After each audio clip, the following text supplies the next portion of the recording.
Miss झाली ना आपल्या परिसरातील ताजी अपडेट? अहो मग आजच C24 तास या आपल्या YouTube चॅनलला लाईक करा, शेअर करा, सबस्क्राइब करा आणि बेल आयकॉनवरती क्लिक करायला अजिबात विसरू नका। अहो ताई, तुम्हाला बोलले होते ना साईराम इलेक्ट्रॉनिक्स मध्ये एकदम धमाकेदार ऑफर चालू आहे। हो का? ते इथेच तर आहे। अरे मला तर खूप खरेदी करायची आहे। इथे फ्रीज, टीव्ही, इन्व्हर्टर बॅटरीज आणि वॉशिंग मशीन आणि आटा चक्की यावर आकर्षक बक्षिसे मिळतात। मी ऐकलं इथे लकी ड्रॉ मध्ये इलेक्ट्रिक बाईक पण मिळते, हे खरं आहे का? हो ग, एकदम खरं आहे। इथे बक्षीस म्हणून 43 इंचेसचा स्मार्ट टीव्ही सुद्धा मिळतोय। खरं? आणि इथे तिसरे बक्षीस मध्ये फ्रीज सुद्धा मिळतंय। अरे वा, छानच की। आणि इथे चौथे बक्षीस वॉशिंग मशीन सुद्धा मिळते आणि गिरणीचे चक्कर मारायचा तर प्रश्नच संपला। बक्षीस म्हणून आटा चक्की सुद्धा मिळते। अगं पण ही ऑफर कधीपर्यंत आहे? ही ऑफर 30 नोव्हेंबर 2025 पर्यंत आहे आणि हा लकी ड्रॉ सोडत आहे 11 डिसेंबर 2025। तसेच सर्व प्रकारचे फायनान्स सुविधा पण उपलब्ध। आमची खरेदी तर झालीये, आता तुमच्या खरेदीचं काय? आताच भेट द्या साईराम इलेक्ट्रॉनिक अँड बॅटरीजला। पत्ता खरेदी विक्री संघ, व्यापार संकुल, Nagar Manmad road, Rahuri. Sairam hospital test tube baby centre. नमस्ते, मी डॉक्टर सोनाली माने, साईराम हॉस्पिटल राहुरी, मंदत्व तज्ज्ञ व एम्ब्रॉलॉजिस्ट तज्ज्ञ। आपल्या इथे IVF बद्दल अत्याधुनिक उपचार पद्धती उपलब्ध आहे। तर त्यामध्ये IVF, ICSI, embryo donation, egg freezing, sperm freezing तसेच सरोगसी माताबद्दल सल्ला पण आपल्या इथे दिला जातो। आपल्या इथे हमखास गुण येण्यासाठी प्रयत्न केले जातात। साईराम हॉस्पिटल लॅप्रोस्कोपिक सेंटर आणि test baby centre, court area, Bhagyashree हॉटेलच्या पाठीमागे, राहुरी। आदरणीय आबा काका, देवळाली सोसायटीचे चेअरमन, त्यांच्याच वास्तूपासून त्यांचं नाव नाही घेतलं तर थोड्या वेळाने मला म्हणतील परत काही येऊ नका। नवनिर्वाचित चेअरमन जे 1917 पासून पहिल्यांदाच बोर्डावर नाव लागलं त्यांचे म्हणजे बापू वरकडे या मेळाव्यासाठी उपस्थित विविध संस्थांचे सर्व सन्माननीय पदाधिकारी, त्याचबरोबर या ठिकाणी जमलेले देवळाली गावातून उपस्थित झालेले सर्व सन्माननीय माझ्या जीवाभावाचे कार्यकर्ते बंधू, पत्रकार मित्र,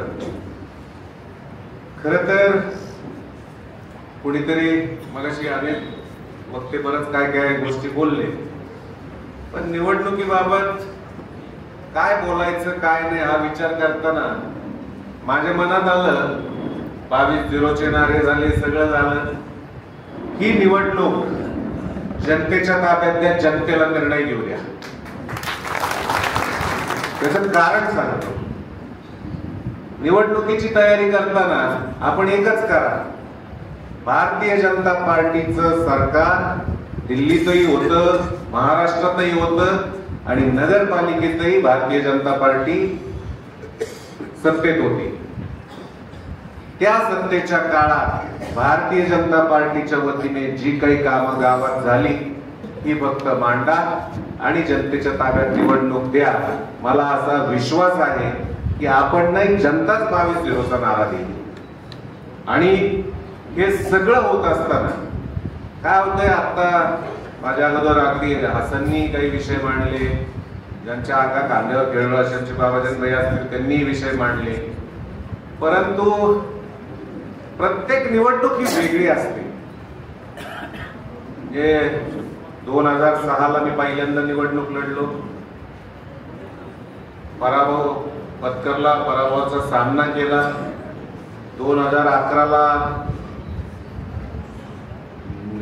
नगरपालिकेच्या निवडणुकीच्या निमित्ताने देवळालीत आलो, त्यावेळेसही काही गोष्टी बघितल्या, काही अनुभव घेतले। हेच अनुभव आतापर्यंत घेत चाललोय।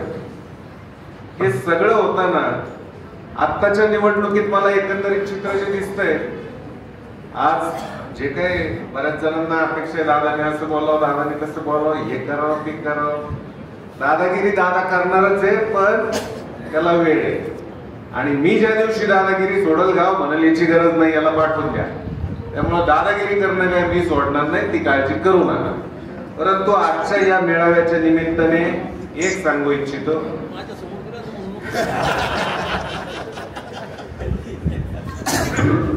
पप्पा मी दादागिरी करतो ती गावाच्या भल्यासाठी करतो आणि न्यायासाठी करतो, त्यामुळे गावाला इच्छा आहे की मी दादागिरी करावी। मला अगदी एकदम ठाम विश्वास आहे की सोसायटीला आपण अनुभव घेतलेले आहेत. स्वतःच्या वैयक्तिक स्वार्थासाठी अनेक नेते मंडळी गावातली ही वेगवेगळे निर्णय घेतील, वेगवेगळ्या ठिकाणी जातील. आतापर्यंत घडत आलंय, घडतच राहणार आहे. परंतु सामान्य जनता, सामान्य मतदार, माझ्या माता भगिनी या नक्की भारतीय जनता पार्टीवरती विश्वास ठेवून भारतीय जनता पार्टी बरोबरच राहतील. हा विश्वास या निमित्ताने आपल्या समोर मी व्यक्त करतो. याची प्रचिती देवळाली सोसायटीतही आपण घेतलेली आहे. ज्या वास्तूमध्ये आपण बसलोय, ज्या संस्थेची वास्तू आहे, त्या देवळाली सोसायटीच्या निवडणुकीत अशीच परिस्थिती झाली होती. बऱ्यापैकी सगळे आजी माजी पदाधिकारी, चेअरमन बिरमन हे सगळे समोरच्या स्टेजवर दिसत होते आणि मूळ भाजपचेच लोक फक्त भाजपच्या स्टेजवर दिसत होती.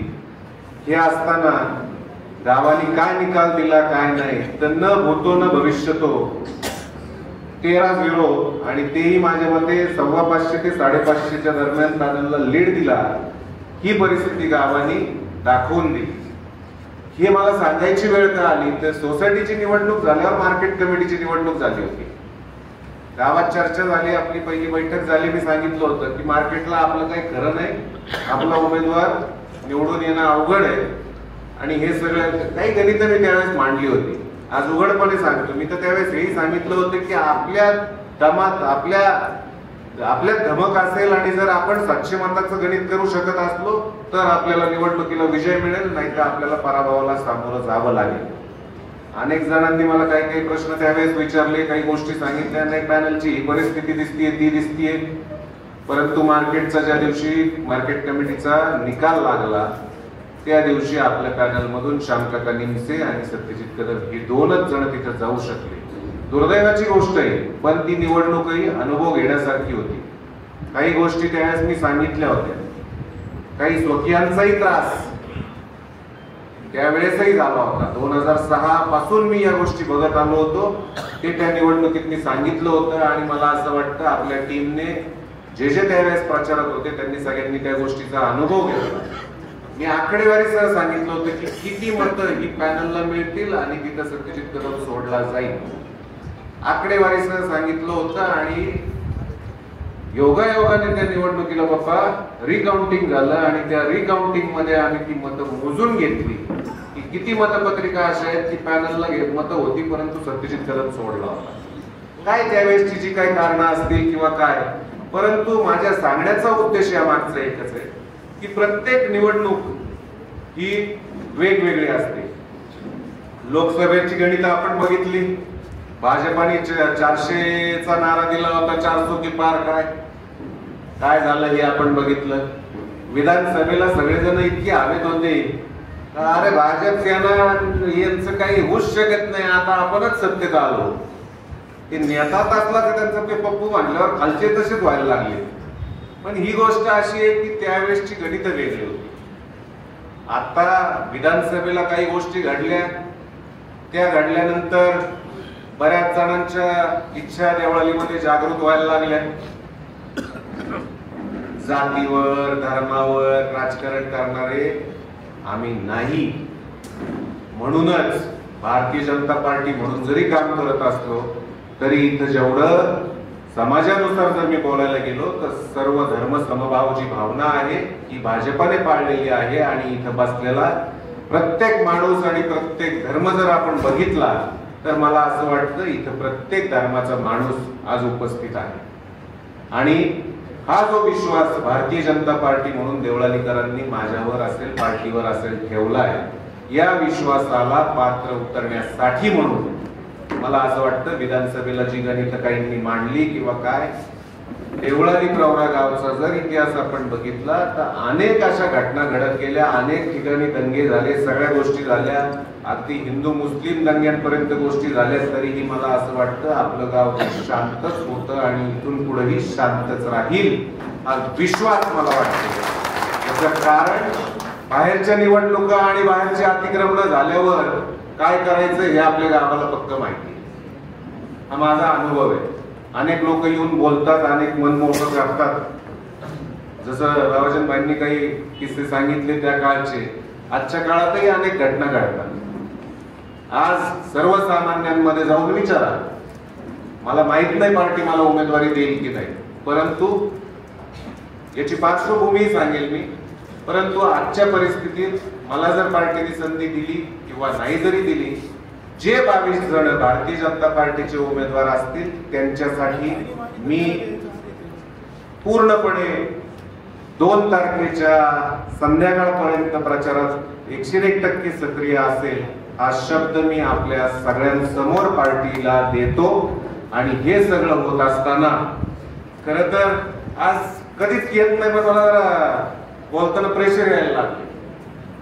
काय कुठलीच निवडणूक सोपी नसती. एकदा तुम्ही ठरवून टाकाय तुला दिली उमेदवारी म्हणा, मी त्या पद्धतीने काम करल, नाही तर असं तरी सांगा तू फक्त पार्टी म्हणून काम कर. 101% मग मी सगळ्याच्या पुढे राहून पार्टी म्हणून काम करल. जसं सोसायटीला 13-0 करून दाखवलं, तसं नगरपालिकेला 22-0 करून दाखवल्याशिवाय शांत बसणार नाही, हा माझा विश्वास. आणि हे मी जे काही बोलतो ना, भाषणबाजी करतो ना, इथे जेवढे बसलेत ना, हे इथं बसलेले आणि माझ्या माता भगिनी, तिथं फौज आपल्यापेक्षा मोठी आहे. आणि मी असं सांगतो, काही विरोधक माझे मित्र आहेतच, त्या विरोधकांच्या स्पष्ट मला भावना ज्यावेळी कळतात. आपल्यालाही बऱ्याच जणांना सांगितलं असेल, ए बाबा आणि ते बाबांनी लय अवघड केलंय. कोण बाबा? तर मीच येतो बाबा अवघड करणारा. काय अवघड केलंय? घरातल्या बाया ऐकायलाच तयार नाही. ते म्हणते तुम्हाला काय करायचं करा, आम्ही दादाच्याच मागे आहे. ही परिस्थिती गावातल्या आपल्या महिला भगिनींची आहे. त्यामुळं कोणीही या बाबतीत शंका बाळगू नका की आपल्याला कुठं काही धोका होईल किंवा काय होईल. परंतु हे सगळं होत असताना कुठलीच निवडणूक मी आजपर्यंत 2006ला जी चूक केली त्याच्यानंतर मी आजपर्यंत तशी चूक केली नाही. मी कुठलीच निवडणूक हलक्यात घेतली नाही. आपल्या गावातल्या पालिकेच्या असू देत, सोसायटीच्या असू देत, अगदी तुमच्या कुठल्या आपल्या पाणी वापर संस्थेच्या असू देत, वेगवेगळ्या संस्थांच्या निवडणुका असू देत, किंवा अगदी पुण्यापर्यंत काही निवडणुकांना मला जबाबदारी दिली गेली.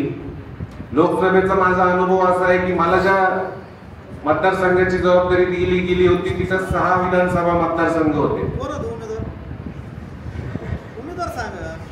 6 विधानसभा मतदारसंघ होते. त्यातला फक्त माझ्या ताब्यात जो विधानसभेचा मतदारसंघ दिला होता, त्या एकाच विधानसभेच्या मतदारसंघात आम्ही लीड घेतला. बाकी 5 ठिकाणी उमेदवार पिछाडीवर राहिला. महायुतीच्या उमेदवारासाठी मी प्रचाराला गेलो होतो. लोकसभेच्या वेळेला उघडपणे सांगायचं झालं तर महायुती म्हणून तत्कालीन प्रदेशाध्यक्ष आणि नेते या मंडळींनी, म्हणजे बावनकुळे साहेब होते, चंद्रकांतदादा पाटील होते, माजी खासदार प्रदीपदादा रावत होते, या सगळ्यांनी मिळून मला पुण्यातली बारामती लोकसभा मतदारसंघाची जबाबदारी दिली होती. त्यातला खडकवासला मतदारसंघ हा माझ्याकडे दिला होता. आणि खडकवासला मतदारसंघात देवळालीची किंवा राहुरीची माझी जी टीम आहे, या सगळ्या टीमनी काम केलं. आणि त्या रात्री आम्ही त्याचा रिपोर्ट दिला होता की आता जे काही विरोधक ओरडतात ना मतदार काय निवडणूक आयोगाच्या नावाने, त्यावेळेस ही गोष्ट मला लक्षात आली होती आणि मी ती पार्टीच्या नेत्यांना लक्षातही आणून दिली होती की इथं मतदार यादीला घोळ दिसतोय. जर मतदार यादीला घोळ नसेल तर आपण 1.5 लाखाचं लीड घेऊ, पण मतदार यादीचा जर घोळ असेल तर मी खात्रीशीर सांगतो की 20 ते 25 हजाराच्या दरम्यान आपण लीड घेऊ, याच्या उपर आपल्याला लीड मिळणार नाही. हे गणित ज्यावेळी मी मांडलं त्यावेळेला लोकसभेचा निकाल लागल्यावर भीमरावांना तापकीर तिथं आमदार आहे, अजूनही फोन असतो, सत्यजित कुठे? अरे या की राव जेवायला. याच भाषेत अण्णांचा फोन येतो. ते जय हरे आमदारांसारखेच आमदार आहे, पण ते एकंदर त्यांनी ते अभ्यास बघितला. त्यावेळेस त्यांना ते काय मतदार यादीतले घोळे ते सांगितले, त्यांनी ती दुरुस्ती करून घेतली जातीने लक्ष देऊन. ते म्हणतात म्हणून मी आमदार होऊ शकलो, नाहीतर मी आमदार होऊ शकलो नसतो. मग आता हा मतदार यादीतला घोळ कोणी केला? जर भाजपने घोळ केला असतं तर 2 लाखाचं लीड घेतलं असतं आणि 1.5 लाखाचं घेतलं असतं. ज्या वेळेस मी सांगतोय की हा मतदार यादीत घोळ आहे आणि जर हा घोळ असेल तर 20 ते 25 हजाराचं लीड मिळेल, फक्त 22 हजाराचं लीड त्या मतदारसंघात मिळालं. तिथून पुढे त्या मतदारसंघातल्या त्या याद्यांची दुरुस्ती झाली आणि विधानसभेला निकाल फिरला आणि आपल्याला भाजपचा आमदार तिथे निवडून आला. याचाच अर्थ काय झाला की मतदार याद्यांमधला घोळ कुणी घातला हे आपल्याला मी सांगायची गरज नाही. कुणीच एवढं दूध पुळं आपल्यातलं नाहीये. याच्यानंतरही आपल्याला विधानसभेच्या वेळेला इथंच आपण मेळावा घेतला होता. त्याच वेळेस देवेंद्रजी असतील, अजितदादा असतील, त्यांनी फोनवर सांगितलं जे काय महायुतीचं गणित ठरलंय त्याप्रमाणे आपण महायुती बरोबर काम केलं. आजची निवडणूक जी काही लागलेली आहे, आता प्रत्येकाला वाटतं माझं अस्तित्व काय, त्या हिशोबाने ती निवडणूक चालू आहे. त्यामुळं या निवडणुकीमध्ये कितीही चित्र चांगलं दिसत असेल तरी आपल्याला निवडणुकीवर बारकाईने लक्ष ठेवावं लागेल. कधीच न येणारी लोक आता येतील. मी माझा जन्मच जनतेसाठी झालाय.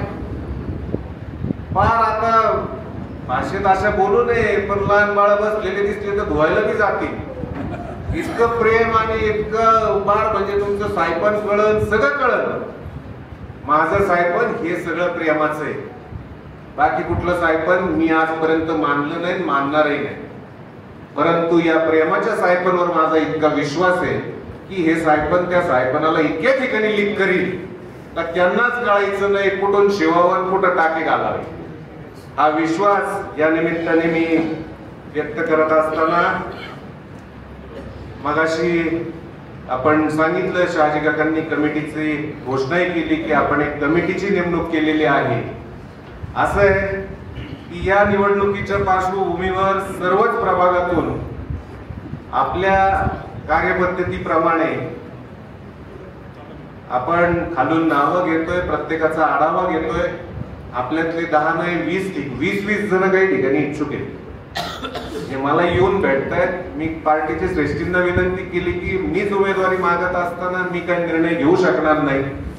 त्यामुळे ही कमिटी करून त्या कमिटीकडे ते अधिकार दिलेले आहेत. त्या कमिटीलाच भेटा ही विनंती आपल्याला सर्वांना करतो, कारण मी त्या कमिटी समोर जाणार आहे. अजूनही काही इच्छुक उमेदवार अध्यक्षपदासाठी आपल्यातले असतील तेही त्या कमिटीला भेटतील. त्यातून योग्य उमेदवाराला पार्टी संधी देईल. परंतु हे होत असताना आपल्याकडं इच्छुक उमेदवारांची संख्या जास्त आहे.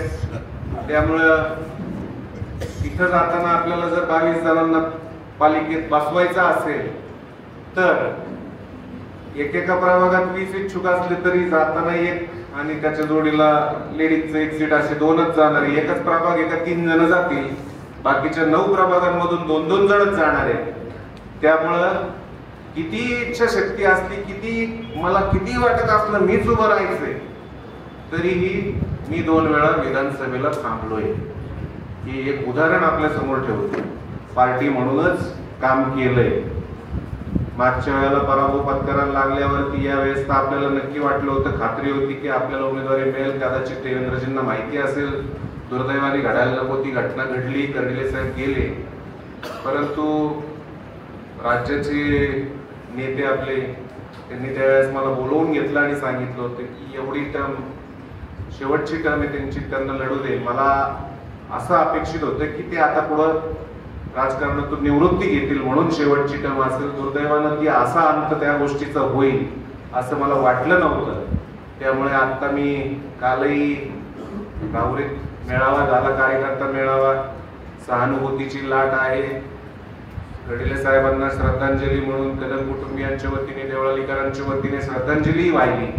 परंतु त्यावेळेस मी एक स्पष्ट भूमिका मांडलेली आहे की पालकमंत्री महोदय असू देत, सुजयदादा असू देत, संग्राम भैया असू देत, या सगळ्यांच्या माध्यमातून जर ही निवडणूक बिनविरोध होणार असेल कर्डिले कुटुंबासाठी तर मी त्यांच्या खांद्याला खांदा लावून ती निवडणूक बिनविरोध करण्यासाठी उभा राहील. पण बिनविरोध होणार असेल तर, हा शब्द मी आपल्या सर्वांच्या वतीने त्यांना काल देऊन आलो. ठीक आहे, भविष्यात पुढे काय व्हायचंय, आमदार मंत्री होईल नाही होईल मला माहिती नाही. जिथं कुठं जाईल देवळालीकरांचाच सत्यजित राहील, एवढाच शब्द आपल्याला या निमित्ताने देतो.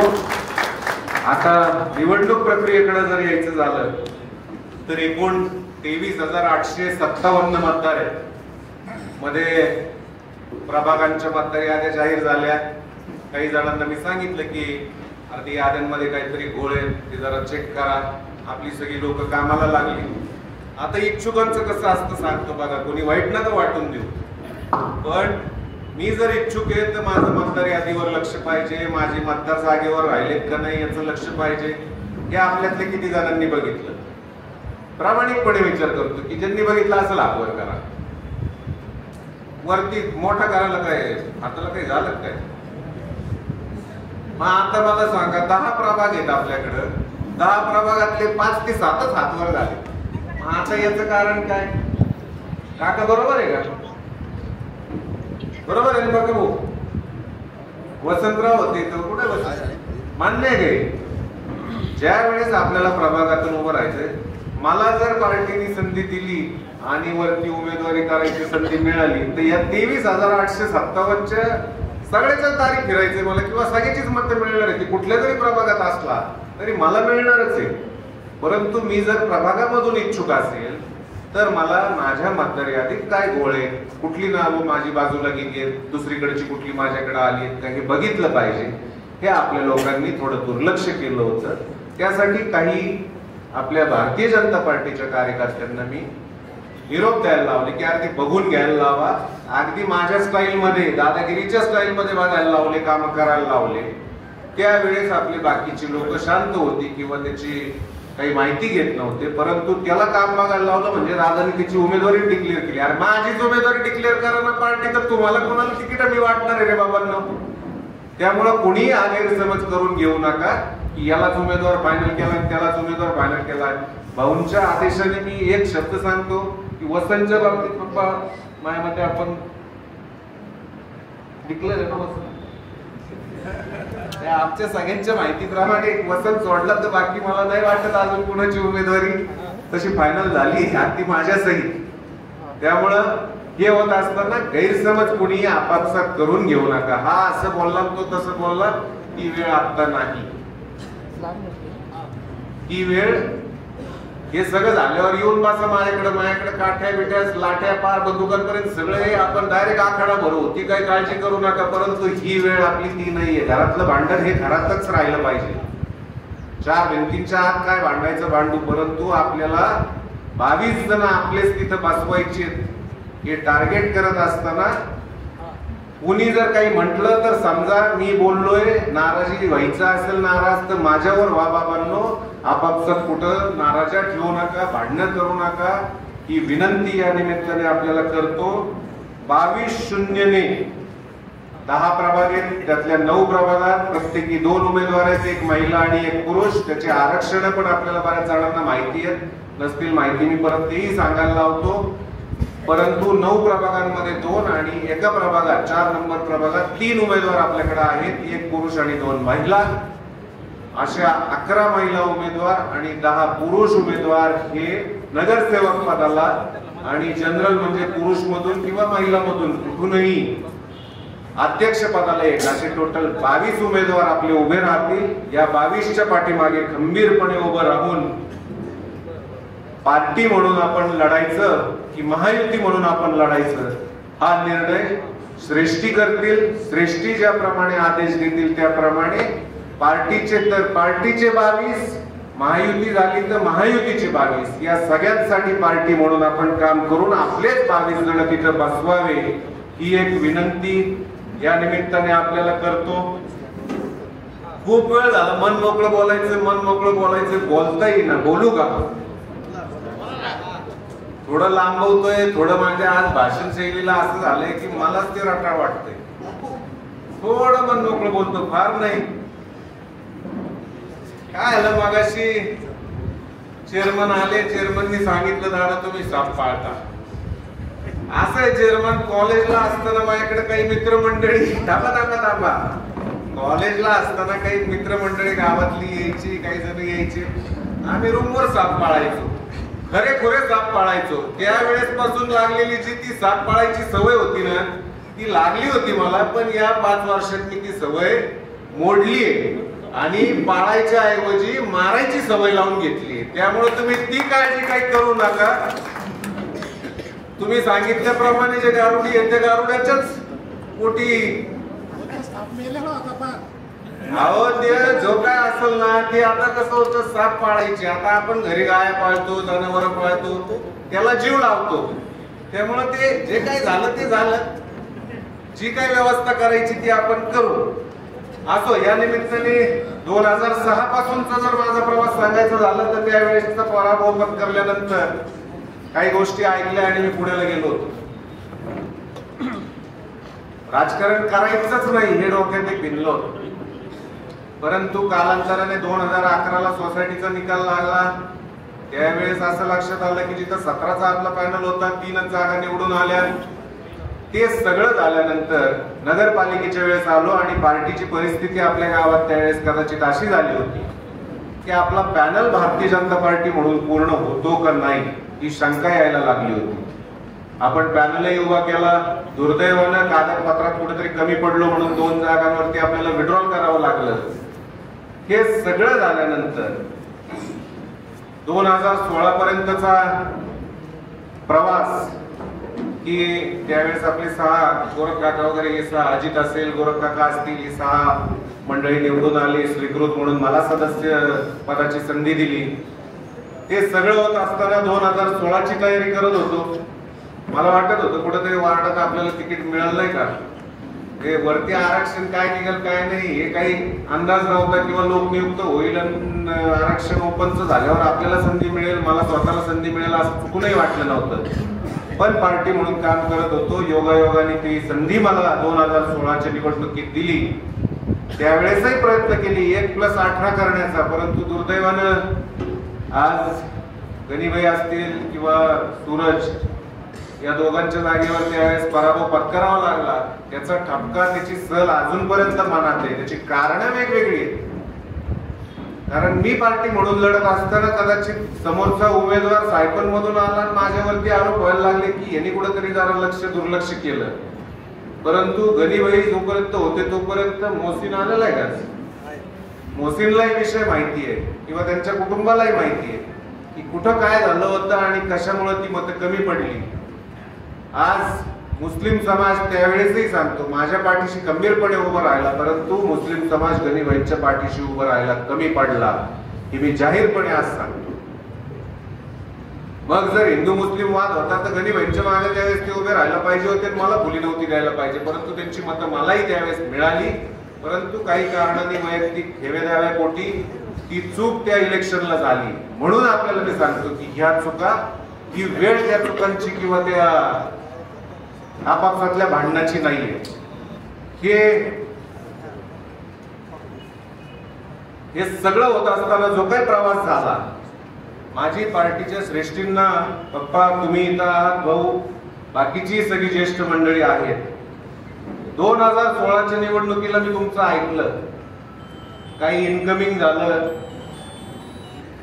असलेले नसलेले कोबरे फिबरे सगळे आपण घेतले का तर त्यावेळी सगळ्यांचं म्हणणं होतं आता सत्तेची उमेदवार आहे दागा फटका व्हायला नको. शहाजी काका बरोबर आहे काही वाक्य. त्यामुळे आपण काही लोकांना बरोबर घेतलं. आजही घेऊ. काही जण आपल्या पार्टीचं तत्व आपल्या पार्टीची कामाची पद्धत कार्यपद्धत बघून आपल्या बरोबर यायला तयार असतील तर नक्की त्यांना घेऊ. जसं आज मेजरनी ठासून सांगितलं त्याची अडचण सांगतो. कोणी सांगितलं नाही मी सांगतो. सोसायटीच्या वेळेला मेजरला इतकं पंपिंग केलं त्यांना हाताला धरून फॉर्म भरून घेतला. त्यांना बिलकुल इच्छा नव्हती पण काही गोष्टीमुळे काही प्रेमाच्या संबंधामुळे त्यांना तो निर्णय घ्यावा लागला. आता परत त्यांना ते भरीस घालतील म्हणून मेजरने आधीच निर्णय घेतला आणि ते आपल्या बरोबर आले. अशाच पद्धतीचे निर्णय हे प्रत्येकाने घेणं गरजेचं आहे. परंतु हे होताना पार्टीमध्ये नवीन माणूस येईल आणि पक्षश्रेष्ठी निर्णय घेतील की त्याला उमेदवारी देऊ तर वैयक्तिक माझा या गोष्टीला विरोध असेल हे मी प्रामाणिकपणे आपल्याला सांगतो.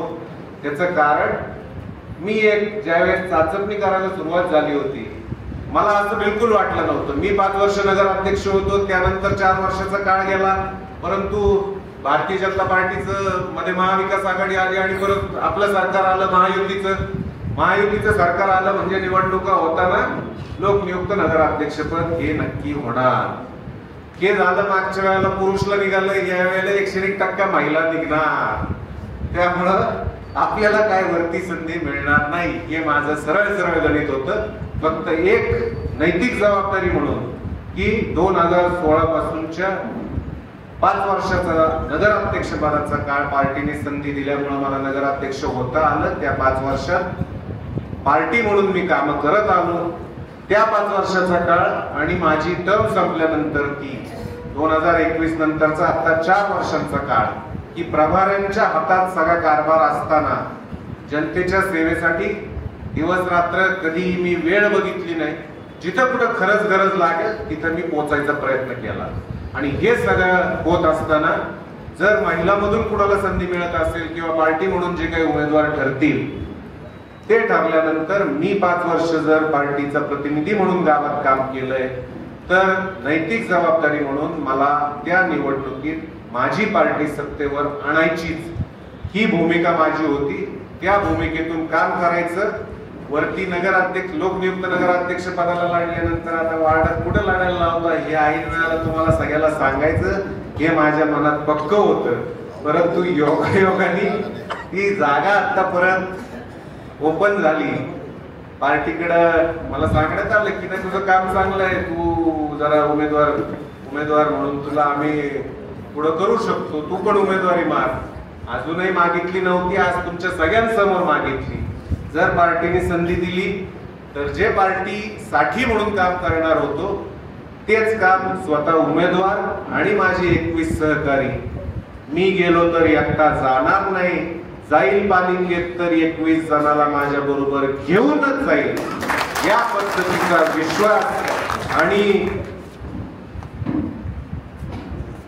त्याचबरोबर म्हणजे हे सगळं सांगायचं झालंय की 22 जणांना ज्यावेळेस तिथं जायचंय अनेक गोष्टी आहेत, अनेक विषय आहेत बोलायचे.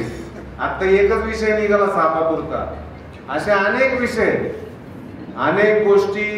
कोविड मध्ये काय काय घडलं, कसं घडलं, काय काय कामं केली, काय काय पेंडिंग राहिली, तसं बघितलं तर 5 वर्षातले 2 वर्ष आमचे कोविड मध्येच गेले. तरी मला असं वाटतं कुठलेही रस्त्यांचे प्रश्न असू देत, पाण्याचे प्रश्न असू देत, भाऊंच्या मार्गदर्शनाखाली आम्ही काम करताना कायम हे सांगायचो की देवळाली गावासारखं पाणी कुठंच नाही, कुठल्याही कोपऱ्यात पाणी. परंतु मायामंदिराच्या तुम्हीच बोलताना बोलले वरच्या भागात आता तारडे वगैरे ही जी कंपनी आहे त्या भागात असेल, आमचे कोले कंपनीवरची शरदवानी हे आलेल्या असतील बहुधा, त्यांच्या भागात पाण्याची खरं तर अडचण होती. जे आपलं घनकचरा व्यवस्थापनचं जे काही प्रोजेक्ट आहे आपला, त्या भागातल्या त्या परिसरातली पाण्याची थोडीफार अडचण आपली व्हायची.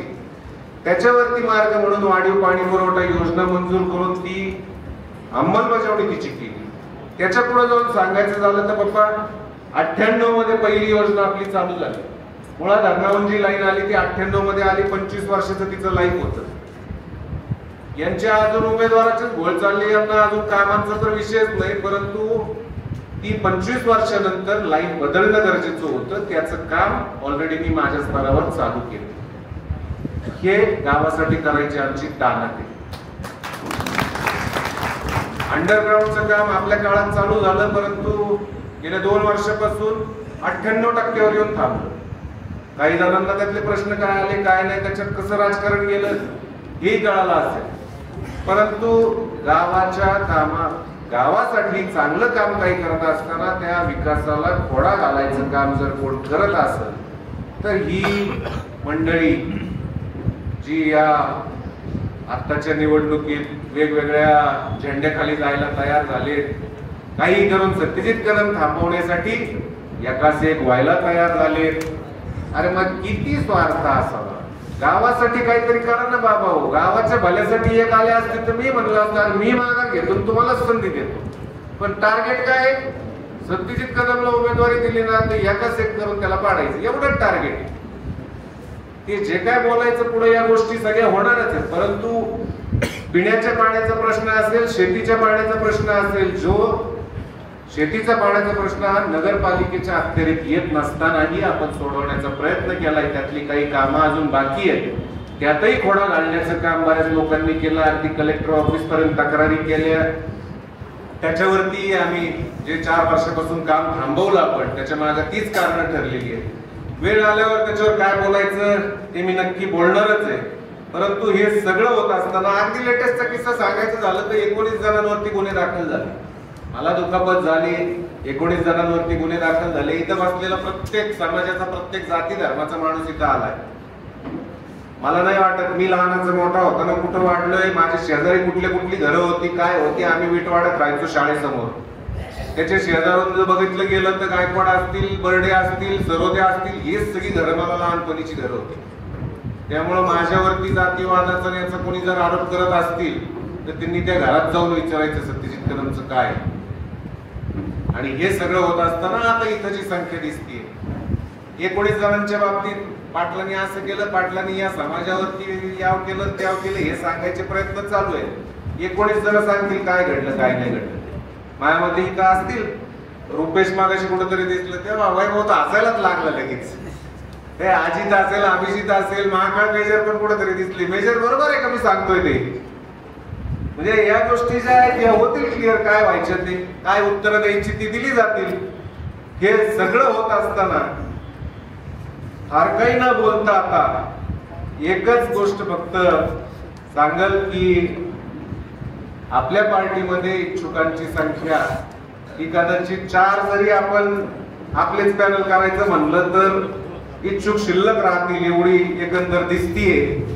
समोरूनचा अंदाज घेत असताना मला कळालं की काही ठिकाणी ते घर तिथं तेव्हा आपलं सोडून हायकोर्ट मध्ये त्यांचे नाव सांगा तुम्ही. एक घर सांगा म्हणे दाखवून द्या का त्यांना तिथं उमेदवाराला घर आहे. काका सांगा 2 मध्ये 3-4 आहेत त्यातले पण काही जण गपच बसणार आहेत, भेटून गेलेत मला ऑलरेडी. आता राहिले कोण मग त्यांच्याकडे? या अशा परिस्थितीत हा पण निवडणूक आहे, कुठेतरी विरोधाला विरोध होणार, पिना मारायची कामं होणार, हवा भरायची कामं होणार, उमेदवार उभे केले जाणार. एक आपल्याला हे करत असताना इच्छुक खूप आहेत पण संधी या 22 जणांनाच कोणाला तरी मिळणार आहे. त्यामुळं बाकीच्यांना हात जोडून विनंती करतो, आपल्यालाही सर्वांना विनंती करतो, जे कोणी आपल्यातले इच्छुक आहेत एकाला उमेदवारी देताना बाकीच्यांना शांत बसावं लागेल. ती विनंती आपल्या वतीने सगळ्यांना करा हे सांगतो. याचं कारण की आपल्याला 22-0चा जो आकडा गाठायचा आहे, 22-0चा नारा दिलाय, आपण सर्वजण या गोष्टी जर पाळल्या तर मला असं वाटतं 3 तारखेचा गुलाल घेऊन आपण 22 जणांची एंट्री ही पालिकेत करू. हे सगळं होत असताना पार्टीला विनंती करतो की पार्टीने जर मला संधी दिली तर नगराध्यक्ष पदासाठी मी लढण्यासाठी इच्छुक आहे. जर पार्टीने संधी दिली तर माझ्या बरोबर 21 जण पार्टीचे घेऊनच मी पालिकेत जाईल हा या निमित्ताने शब्द देतो. आणि उद्या मी आमदार होईल, मंत्री होईल, काही होईल मला माहित नाही, परंतु कायम देवळालीकरांचाच राहील एवढंच एक सांगतो. या निमित्ताने खरं तर खूप कंट्रोल केलं स्वतःला, नाही बोलायचं असं ठरवलं होतं. जसं आता कर्डिले साहेब आपल्यातून गेले, मागच्या 9 वर्षाचं बघितलं तर थोडं मागाशी गणिभाईंचं नाव आल्यावर झालं. गणिभाई असतील, राम तात्या असतील, आमचा राम कदम,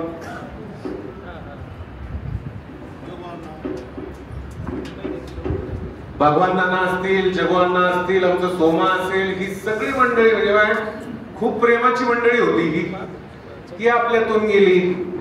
त्यांच्या आठवणी आल्याशिवाय राहत नाही. असो या निमित्ताने त्यांच्या सगळ्यांच्या आशीर्वादाने आणि आपल्या सगळ्यांच्या सहकार्याने नक्की आपण पालिकेत 22-0 जाऊ हा विश्वास व्यक्त करतो. पार्टी जी जबाबदारी देईल ती समर्थपणे पेलेल हा शब्द आपल्या सर्वांसमोर पार्टीच्या श्रेष्ठींना देतो आणि थांबतो. धन्यवाद. जय हिंद.